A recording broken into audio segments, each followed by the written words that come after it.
and education in general. This week I have two classroom teachers, both fourth grade teachers. I have Catherine Parton and I have Monique Fowler. And they're both, like I said, fourth grade teachers here at Crosby Elementary. They have been face-to-face teachers all year. And so in one of our previous webinars, we talked to some virtual teachers to see how 2020 was going for our virtual teachers. And so today we want to get that different perspective of what 2020 has been like for our teachers here on campus. So we're going to start. I want you guys to introduce yourself and just tell us a little bit about why you went into education and what some of your experiences are prior to this year. All right. I am Catherine Parton. I teach fourth grade here at Crosby. This is my third year. I really went into teaching because I had an amazing 7th and 8th grade history teacher named Mr. Nash, and he was a nut. He was crazy. He was energetic.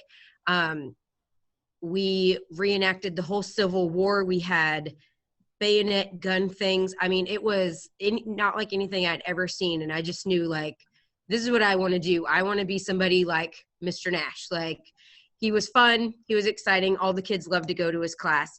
Before I came to Crosby, I've kind of been all over. I was a military spouse, so I taught 3 years in North Carolina. I taught 2 years of fourth grade and a year of fifth grade. And then I was in San Antonio, and here we are now. But this is my 10th year of teaching, and this is year 8 in just fourth grade, and I don't plan on moving. Oh. Awesome. Fourth grade for life, huh? Fourth grade for life. Monique, what about you? Okay, so I went into teaching. I originally didn't plan on teaching. I went to school for a nurse practitioner for pediatrics. I did 1.5 years of nursing, and I did not like the older people at the hospital because I did like a slight clinical, and I didn't really like it. And I was like, I want to work with kids anyways. So I talked to my advisor, and she was giving me some suggestions, and she was like, why don't you just go into education? Like that might be a good field for you. So I did this like trial one semester, like I'm going to go and I'm going to try it and see what it's like. And if I waste that semester, okay, whatever.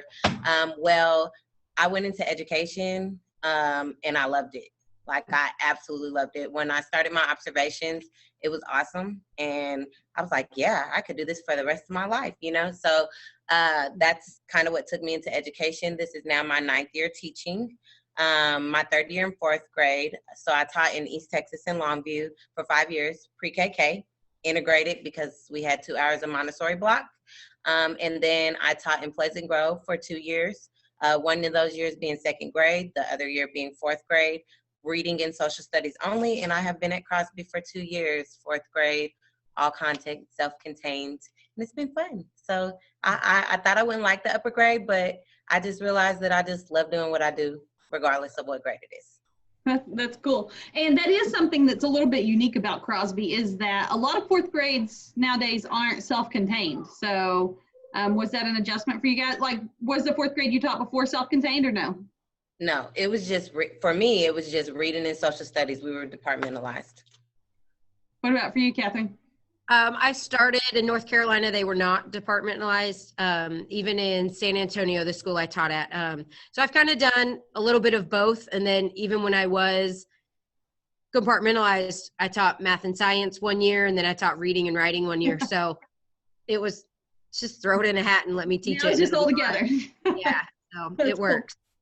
Cool. Okay, so you both have a lot of experience. So what is different about 2020 than in your previous years? Like, what are some of the big differences about teaching in I was going to say post-pandemic, but I would guess mid-pandemic school year?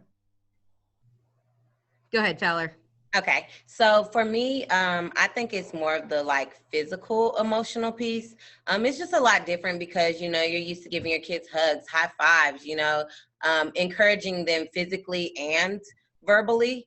And we're at that point where we might do an elbow bump or something, it's not as close and connected. So you have to practice more on or work more at how can I get to them more on the internal side, like emotionally? How can I build that relationship to make it stronger than what it should be or what it would have been right on, like right away, versus, okay, we've been in the year, you know, we've done so much and we're very close. We have that attachment.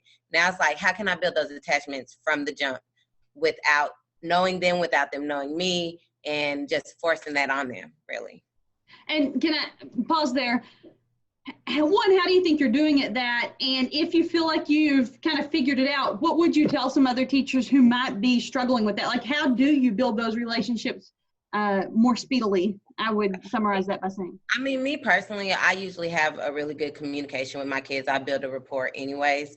I don't know, just kind of trying to show that I understand where they're coming from, even when sometimes I'm like, no, I don't feel that, but I do get it. So I think it's more like just having those conversations in those brief times, like where before it's like, we're going to do this based off the lesson plan. We have those moments where of course, we share our good things, but there's moments that I let them, you know, tell me things, or I share things about myself personally. So they know, you know, we all make mistakes. We all have a family. We all have a life. You know, my emotions are not always happy. I'm not always wanting to help, but I'm here, you know, so just getting them to understand me and me to understand them, and taking those extra moments to do that kind of helped it grow a little bit faster. That's cool. I remember one of our virtual teachers, when I talked to her, she said she had to be really intentional because it's harder across a screen. And that sounds like you're experiencing that as well, that even though the kid's physically in the room with you, you're having to be a lot more intentional about that. Barton, what would you say is the most difficult thing about 2020, teaching in 2020? I think that it's just everything changes on the drop of a hat. Like we start off this way and then something changes and then we have to turn gears and pick it up in a different way. And then, oh, by the way, we have changed the way we do that. And it's like, okay, I am not a person that likes a lot of change. So for me personally, I have to step back, look at it. But I mean, the kids have done an amazing job. So I just think that's really hard, is being told something one week and then being told something different the next week.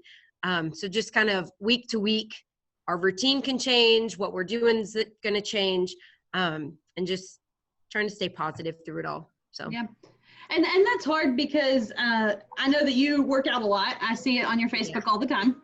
You work out a lot more than I do, that's for sure.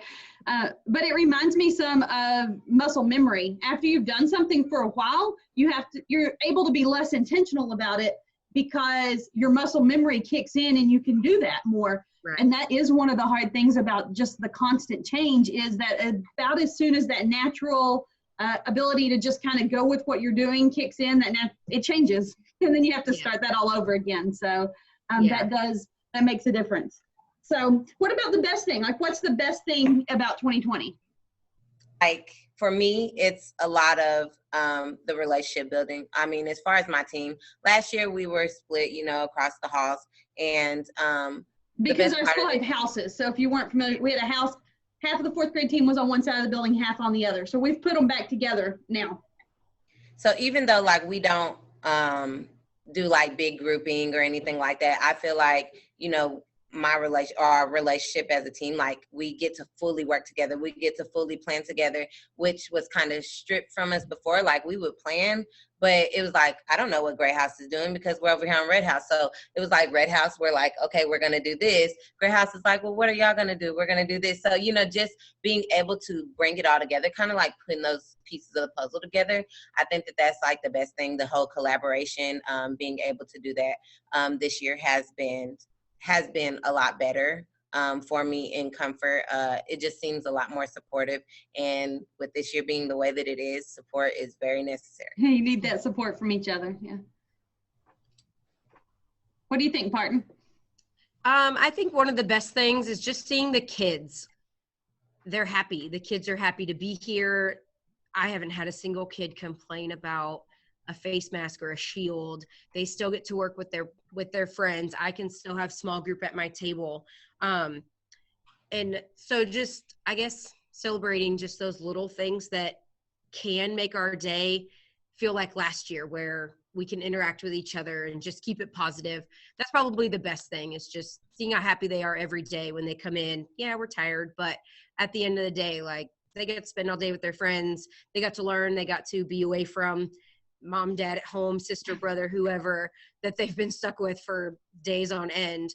So that's probably the biggest happy point in my day, is just knowing that they're here and they're excited.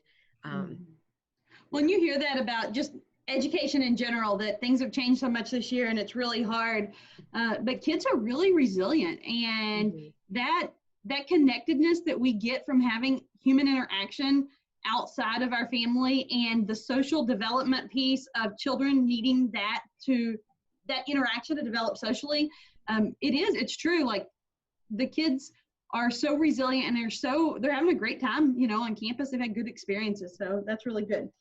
Yeah. Okay, so what's your best piece of advice that you would share with other educators?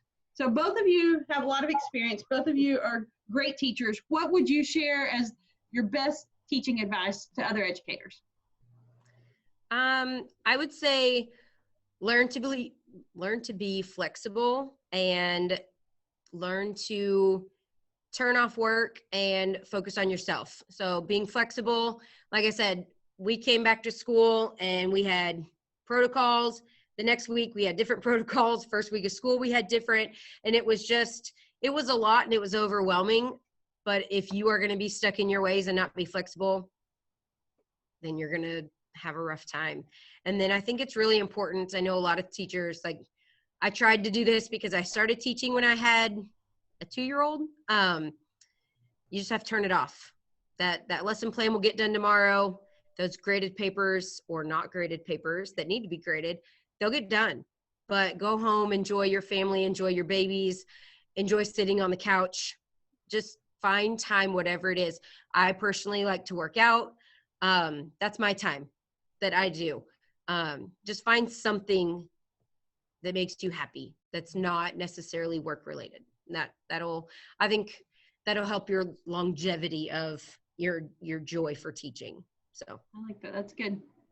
What do you think? I agree. Not letting it consume you, because it can take a lot from you.